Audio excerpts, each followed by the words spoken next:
disgusted watching that video on your screen? Be honest. How many times? Once, twice? Or you feel so disgusted all through? Shaking your head. Different thoughts running through your mind like, oh, more Nigeria. Or you are just the type that will just be like, oh, more Nigeria to finish, man. About what am I even watching? Like, so that's the terrorists, that's Nigerian army, that's the community leaders, these are government officials, all of them meeting. What the heck? Or you just don't feel anything. You're probably just indifferent, right? Anyway, all of us will feel differently. I bet we have in this audience people who watched that part of that video and felt like, God damn it, man. Damn. Just like some of you will be like, why can't they just arrest him there? Yeah? But they will tell you, no, that won't bring peace. Yeah. It's unbelievable that sometimes, like, if you have time and they explain Nigeria to you, like, try to explain how Nigeria is to you, so, it is impossible for you not to get mad. Possible. Because if anybody explains Nigeria to you and you laugh, it's because they did not tell you the whole thing. It's unbelievable. Those are the people responsible for the hardship in Nigeria. Yeah. As well as the criminals that allowed it, that are making money from it. The rogues who are supposed to actually deal with them, allow you to go back to your farms. In this hard time, a lot of you want to go back to farm, right? But you can't. It's always there to remind you. It's unbelievable. He had a meeting with them.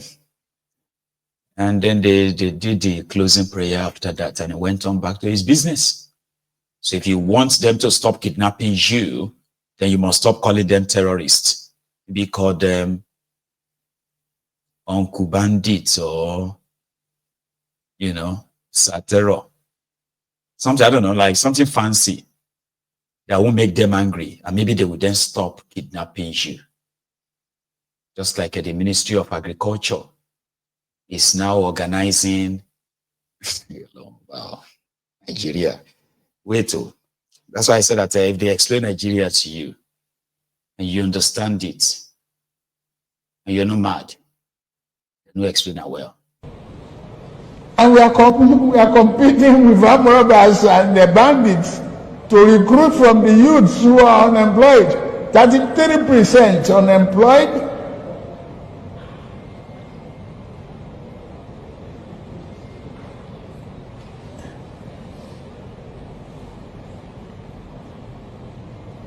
Recruit 50 million youths into the army and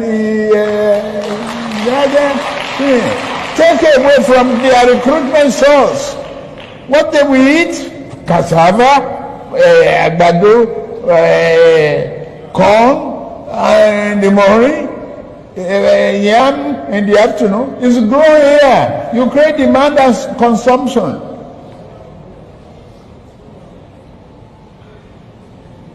For over 5 million army of boot camps. I'm move past you. You know I'm rich me guy. I swear to God that talk I'm move past you. I'm move past you, Gege. I'm move past you. Ask anybody. See, you go argue this thing, but I swear to God I'm move past you. You don't see where they move before. Me Gege. I'm move past you. I'm move past you. You know I'm rich me guy. I swear to God that talk I'm move past you. I'm move past you, Gege. Okay. In the midst of food shortages in Nigeria, the Ministry of Agriculture is asking their staff to embark on fasting and prayer. This is a memo from the Ministry of Agriculture. So if they tell you, sometimes you will never be like that, now, you know, which one is, if they explain Nigeria to you, and you say you understand it, and you're not mad, take a look at your screen. This was just a few days ago. To combat food shortages, they said, take a look at that from the director, Human Resource. What's her name? to all directors, deputy directors, assistant directors, Federal Ministry of Agriculture and Food Security, praise. They want to pray for food security. Yeah. This is to invite all staff of the Federal Ministry of Agriculture and Food Security to a solemn prayer session for God's guidance and success in supporting the government's efforts to achieve food security. All over. I know some of you are like religious people. You can see how they are mocking this now, you see? Yeah. So now, Baba, there is a part they even ask everybody to fast. They say, please kindly come fasting on Mondays, 16th, 23rd, and 30th of June. Adedayo Modupe Mrs. Director, Human Resource Management. She could be RCCG member like that. If you go check them, I will not be surprised. Those are the people who are telling Nigerians that their policies and everything is ongoing. Yeah. So the people who will let you see food or won't even allow you to grow it yourself, or when you do grow, they won't allow you to harvest them. Those are the people your government is negotiating with. Yeah. But we will leave that one for now too. The last 24 hours, we have not seen peace on the street of the Blogosphere. Blogosphere, or the street. Why? Because one-time spokesperson for Peter Obi, a member of Obedience, his name is Kenneth Okonkwo. You know him. He talks a lot. And he talks good, right? But he's so disappointed, according to him, how Peter Obi has been handling, this wave of support and what have you that he's getting from everyone. And to him, is wasting it and possibly even undeserving. You get what I mean? Like, it's not using or utilizing the way he would want him to, because the people he's facing, or the Tifnubu and his gang is planning to remove from power and then save Nigeria, as he promised to do. That those are heartless people. They don't keep prisoners. So if we want to, like that, Shan. But the interview that seemed to have really riled a lot of people up to call him out is the part where an interviewer was asking, or actually asked Ken Okonkwo, right, that does he ever feel like he betrayed Peter Obi? Now, that question is a very meaningless, useless question, but somehow Ken Okonkwo took the bait. For instance, Peter Obi never accused him of betraying him. He wished him all the best, despite all he said about him as well, right? He said, well, I wish him all the best, he's my brother. So he never said anything about betrayal or what have you. But Ken is more or less like pained, because according to him, the goodwill that Obi enjoys today could actually be a very good opportunity for Nigeria's recovery or something like that. However, they met some gang of rogues or crooks in Labour Party, Abure to be precise, and his team. Ken has a problem with that, or he had a problem with that.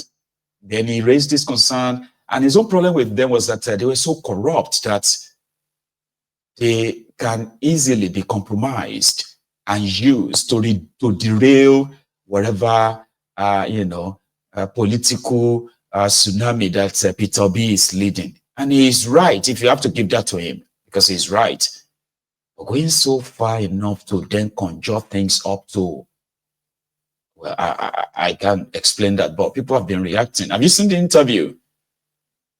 He said, Obi, if anybody is betraying somebody, to be Obi, then he went on and on and on and on. I've got a copy, right? Especially this part. Please watch.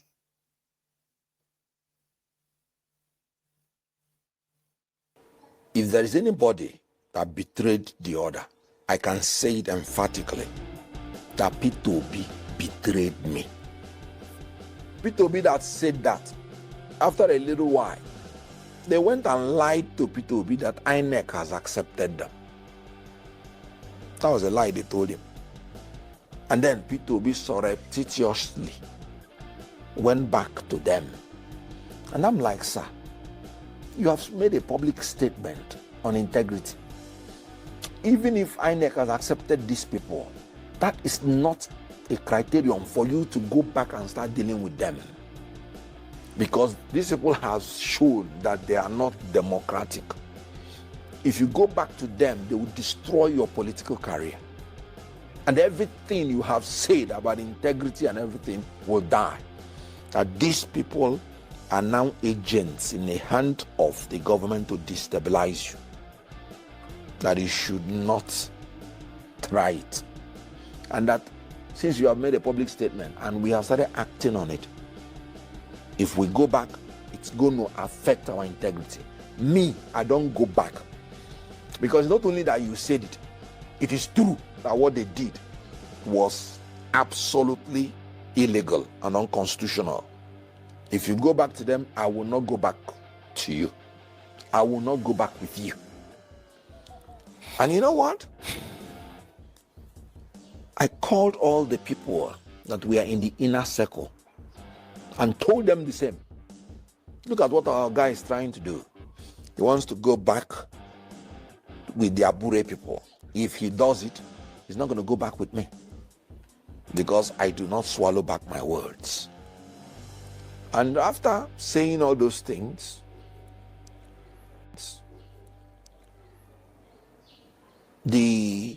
within like 72 hours, he went back to Abure's office to publicly endorse them. And when he was there talking to them, one of the leaders in that executive sent me the video to mock me that the person I'm fighting for against them has come to their office to endorse them. What am I? It was when INEC now publicly disassociated itself from Julius Aburi. That was when Obi now came out and became neutral. And I'm like, sir, you cannot be neutral on this issue. Something has to be done. And then, even when INEC dissociated themselves, Labour Party did not have leadership. And confusion was breeding everywhere. I said, sir, you cannot be neutral. You have to say something. NLC had a meeting and all of us came there. And he said he prefers to sit on the fence. And I'm like, hold on. In front of everybody, I said, sir, this is not something you can sit on the fence. A leader must take a decision. And he insisted he prefers to sit on the fence. And I said, okay. When he left, all the people there were so annoyed. I still begged them. I said, please. Because I know that his political career is on the line. I still begged them. I said, please, let's write a letter to him and still give him time to take decision. Because everybody wanted to implement whatever is his wish. Because people were fighting for him. We wrote a letter to him and still gave him some time. He still did not reply at all. That was when we came up with the caretaker committee idea. It was my brainchild. I went into the constitution and I told them, the NWC having been rejected, this is the only choice we have legally. And that was how it was carried. And then Alex Oti, the governor Alex Oti, took it upon himself because he's a more decisive person. And then organized the woman here trip where they, chose and Obi came and announced the caretaker chairman. After that day, Julius Abure people went to court. Obi even told them that if they go to court and win, he will support them. After he's announcing the caretaker committee. And they went to court and won. The caretaker committee went on court of appeal. And Abure won. By then, Obi had made up his mind that these people are the authentic one. And he was working with them. The gubernatorial election in Anambra State, it was Abure people that brought the candidate of Labour. Obi worked with them on that. And then I made it clear after the Court of Appeal decision, and I saw that Obi is still working with these people. If you're a leader, you are in such a party, you have 2-3 options. The first one is, if you see that these people are criminals the way you want to paint them now, you leave the party if you can't solve the problem as a leader, so that your followers will not be confused, and so that you don't get so close to the time of the next election that you would have nothing to do about it. Now, you did not leave. You remained with them. Why? Because you're in cahoot with them in everything they're doing. In all the primaries that the Abure them organized, none was organized without Obi's approval, whether in Imo, whether in Edo, whether in Ondo, and now in Anambra. And that was why Obi campaigned for all the candidates that came out of it. So you're in cahoot with these people in private. In public, you want to paint another image. No, you're just being a politician of convenience, not a politician of conviction. So where does Kenneth Okonkwo come into this?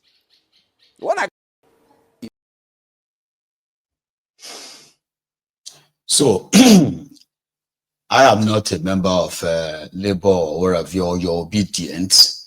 So I'm going to say some of his points are valid if you have to, but they are not with, I would say they are not, I said not without some other available information as well, right? People believe that there is, people believe that there is an orchestrated plan that they are giving the credit to Tifnumbu for, and I don't know if Tifnumbu is that so creative, but let me tell you, speculation, right? So it is that the only threat to APC, Egbekegbe, as it is today, is Peter Obi. And it is not just, the way it is described, right? They believe that if Peter Obi goes it alone against Tifnumbu, Atiku still joins them and goes it alone as well, Tifnumbu will have very convenient way of perfecting his rigging, as they will never agree, right? Others are saying, no, it is more than that. Obi in threat to Tifnumbu, right, is that if for any reason they all come together and form a coalition, and they make Obi the flag bearer of that coalition, it is over for Tifnumbu. Not that Tifnumbu won't probably attempt to do his rigging or anything, but forget it's done. So what should they do? They should walk around and make sure that Peter Obi does not, Peter Obi actually run on his own, or if he joins them, he must never emerge on either ticket, whether as vice president or presidential candidate, doesn't matter, he must not appear. But if he is managed to be pushed into a coalition talk, that they possibly decide to go to any party or start their own political party. So being part of that coalition, having left Labour Party, automatically means it can be schemed out. It won't be any kind of anything. So there are those responsible for that. That's why all this is their coalition talk. Tifnumbu and his men, Tifnumbu's men are attending the coalition talk as well. So the effort right here is to make sure that, how can you do it to make sure that Obi does not appear on any ballot? And if he's going to appear on any ballot at all, let him go it alone. So somehow Obi himself has been muting the idea of they are going to do it alone. They are not going to do any coalition. Or in which political party? So why people are kind of like pointing fingers, accusing fingers at Ken is because they still believe that Ken is a mouth for hire, kind of, even though he said he's never been paid money to support anyone from Bokuwari throughout the Bokuwari system and all that. But some still believes that he's one of, the people closer to Obi. They were expected to help facilitate his, like, moving on to go and join their coalition. So if he is not their candidate of any coalition, the threat is removed. It becomes business as usual. The obedient, more than 70% of them will lose interest. They won't be interested anymore. And by so doing, Kolu can have his way. But Ken is saying, even without saying it like that Obi should leave Labour Party. The man talking about him